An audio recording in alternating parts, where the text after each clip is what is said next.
Hi friends, అందరికీ నమస్కారం. Welcome to our channel Ambati Mohan creations. నేను మీ అంబటి మోహన్. ఫ్రెండ్స్, ఈరోజు ఏపీ ఐసెట్ 2025 అడ్మిషన్ నోటిఫికేషన్ అయితే మీ ముందుకు రావడం జరిగింది.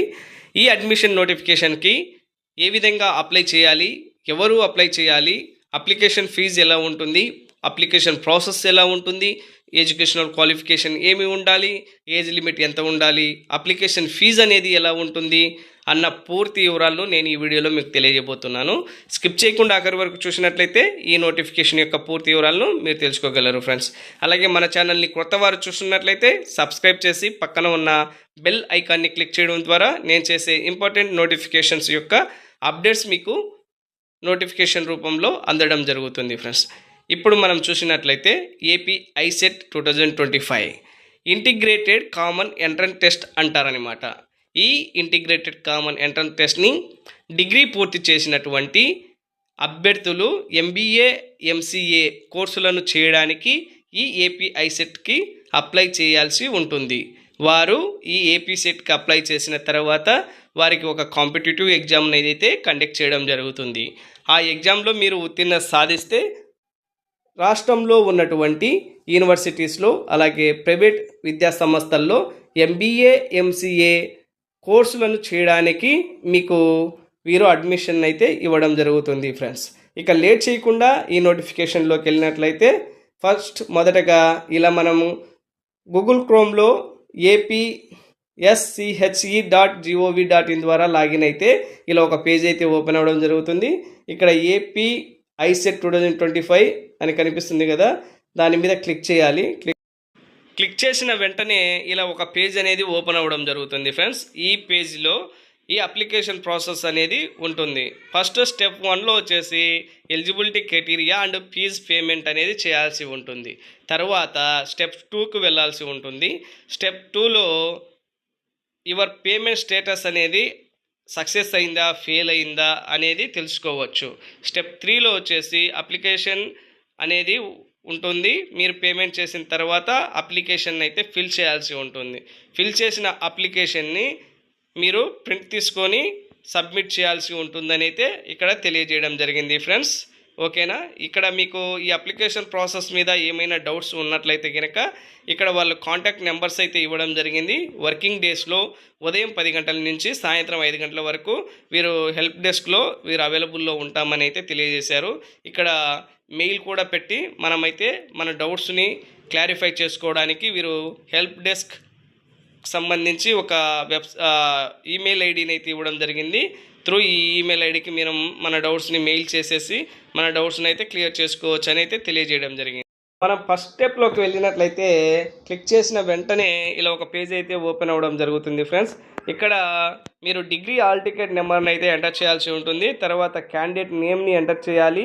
తర్వాత డేట్ ఆఫ్ బర్త్ని ఎంటర్ చేయాల్సి ఉంటుంది. తర్వాత మీ మొబైల్ నెంబర్ని అయితే ఎంటర్ చేయాలి ఫ్రెండ్స్. ఈ మొబైల్ నెంబర్ అనేది వర్కింగ్ కండిషన్లోనే ఉండాలి.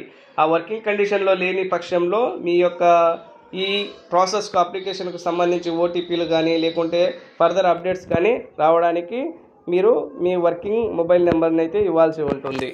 ఇక్కడ మొబైల్ నెంబరు ఎవరిది అంటే మీ సెల్ఫ్దా, నీదా, లేకుంటే మీ ఫాదర్దా, మీ మదర్దా, రిలేటివ్దా అనేది కూడా ఇక్కడ మీరు టిక్ చేయాల్సి ఉంటుంది. తర్వాత ఆల్టర్నేట్ మొబైల్ నెంబర్ అయితే ఇవ్వాల్సి ఉంటుంది. తర్వాత మీ మెయిల్ ఐడిని ఇక్కడ మెన్షన్ చేయాలి. తర్వాత కేటగిరీ మీరు ఓసీఆ, బీసీ, ఏనా, బీసీ బీనా, బీసీ సీనా, ఎస్సీ, ఎస్టీ ఇక్కడ కేటగిరీస్ ఉన్నాయి. వాటిని సెలెక్ట్ చేయాల్సి ఉంటుంది. తర్వాత ఇక్కడ సబ్ క్యాస్ట్ ఏమైనా ఉన్నట్లయితే ఆ సబ్ క్యాస్ట్కి సంబంధించి ఇక్కడ ఎంటర్ చేయాల్సి ఉంటుంది ఫ్రెండ్స్. తర్వాత పేమెంట్ అనేది చేయాల్సి ఉంటుంది. అది త్రూ నెట్ బ్యాంకింగ్ ద్వారా కానీ లేకుంటే డెబిట్ కార్డ్, క్రెడిట్ కార్డ్ ద్వారా, లేకుంటే నెట్ బ్యాంకింగ్ అదర్ కార్డ్స్ ద్వారా మీరు పేమెంట్ చేయొచ్చు. తర్వాత ఇక్కడ టిక్ చేయాలి. టిక్ చేసి ప్రొసీడ్ టు పే కొడితే మీ పేమెంట్ అనేది సక్సెస్ఫుల్ అవుతుంది. స్టెప్ అనేది సక్సెస్ఫుల్గా కంప్లీట్ చేసిన తర్వాత స్టెప్ 2లోకి అయితే వెళ్ళాల్సి ఉంటుంది. స్టెప్ 2లోకి వెళ్ళిన వెంటనే ఇలా ఒక పేజ్ అయితే ఓపెన్ అవ్వడం జరుగుతుంది. అక్కడ మీ మొబైల్ నెంబర్ని అలాగే మీ డిగ్రీ హాల్ టికెట్ నెంబర్ని వేసేసి చెక్ పేమెంట్ స్టేటస్ మీద క్లిక్ చేస్తే మీ పేమెంట్ యొక్క స్టేటస్ అనేది తెలుస్తుంది ఫ్రెండ్స్. పేమెంట్ యొక్క స్టేటస్ తెలుసుకున్న తర్వాత స్టెప్ 3 మీద అయితే క్లిక్ చేయాల్సి ఉంటుంది. స్టెప్ 3 మీద క్లిక్ చేసిన వెంటనే పేజ్ అయితే ఓపెన్ అవ్వడం జరుగుతుంది. ఈ పేజ్లో పేమెంట్ యొక్క రెఫరెన్స్ ఐడిని అయితే ఫస్ట్ కాలంలో ఎంటర్ చేయాల్సి ఉంటుంది. తర్వాత qualifying examination degree hall ticket నెంబర్ని ఇక్కడ ఎంటర్ చేయాల్సి ఉంటుంది. తర్వాత మీ మొబైల్ నెంబర్ ఏదైతే ఫస్ట్ పేమెంట్ చేసేటప్పుడు ఇచ్చి ఉంటారో ఫస్ట్ స్టెప్లో ఆ మొబైల్ నెంబర్ని అయితే ఇక్కడ ఎంటర్ చేయాల్సి ఉంటుంది.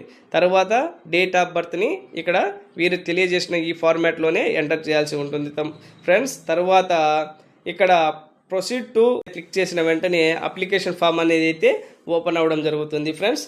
ఇప్పుడు నేను అప్లై చేయలేదు కాబట్టి ఊరికే మీకు చూపిస్తున్నాను కాబట్టి ఇది అప్లికేషన్ నేను ప్రొసీడ్ చేసి ఓపెన్ చేయడానికి పాసిబుల్ లేదు. కాబట్టి మీరు ఈ ఫిల్ చేసిన తర్వాత ప్రొసీడ్ టు ఫిల్ అప్లికేషన్ మీద క్లిక్ చేస్తే అప్లికేషన్ ఫామ్ అనేది మీకు ఓపెన్ అవ్వడం జరుగుతుంది ఫ్రెండ్స్.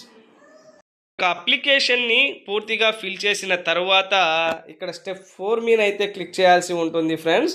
స్టెప్ 4 మీద క్లిక్ చేసిన వెంటనే మీ యొక్క అప్లికేషన్ అనేది ఓపెన్ అవ్వడం జరుగుతుంది. ఆ అప్లికేషన్ని మీరు ఒక ప్రింట్ అయితే తీసుకోవాలి. ఎందుకంటే ఫర్దర్ రెఫరెన్స్ కోసం మీరు ఈ ప్రింట్ అనేది తీసుకున్న తర్వాత అప్లికేషన్ అయితే సబ్మిట్ చేయాల్సి ఉంటుందని అయితే వారు తెలియజేయడం జరిగింది ఫ్రెండ్స్.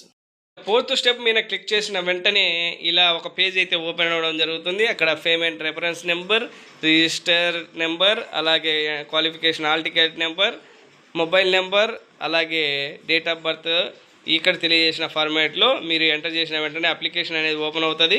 గెట్ ప్రింట్ అప్లికేషన్ అని ఉంది కదా, దాని మీద క్లిక్ చేస్తే ప్రింట్ అనేది అప్లికేషన్ ప్రింట్ అయ్యి తర్వాత మీరైతే సబ్మిట్ చేయమని అడుగుతుంది. మీరు సబ్మిట్ చేస్తే మీ అప్లికేషన్ ప్రాసెస్ అయితే సక్సెస్ఫుల్గా సబ్మిట్ అయినట్టు అనమాట లెక్క friends.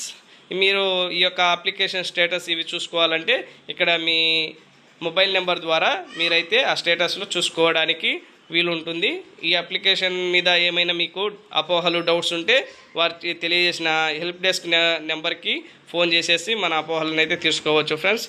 Thank you for watching. ఈ వీడియో మీద మీ అమూల్యమైన అభిప్రాయాన్ని కామెంట్ రూపంలో తెలియజేయండి ఫ్రెండ్స్.